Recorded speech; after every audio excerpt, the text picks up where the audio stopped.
Ukosefu wa matumaini. Ukosefu wa matumaini ni hali ya kukata tamaa, kukosa matarajio, kukosa matamanio ya kuishi hata. Maudhui ya ukosefu wa matumaini yanabainika pale idadi kubwa ya vijana inaonekana kusurura mjini na kupoteza muda wao katika viambaza vya maduka kwa kukosa matumaini. Hii ni kwa sababu hawana kazi, kwa hivyo wamekosa matumaini, hawana kazi, kazi yao ni kuzurura na kukaa chini ya viambaza vya maduka wakipiga gumzo.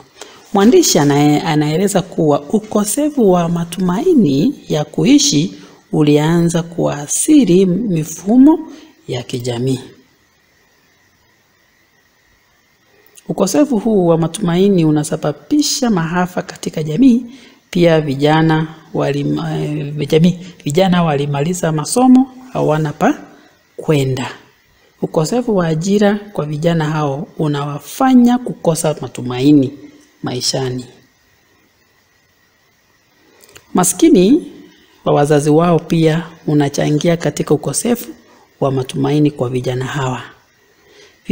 Vipaka wa mji wanakosa matumaini na wanasalia kusubiri ghasia isizuke mjini ili waweze kupora watu mali zao.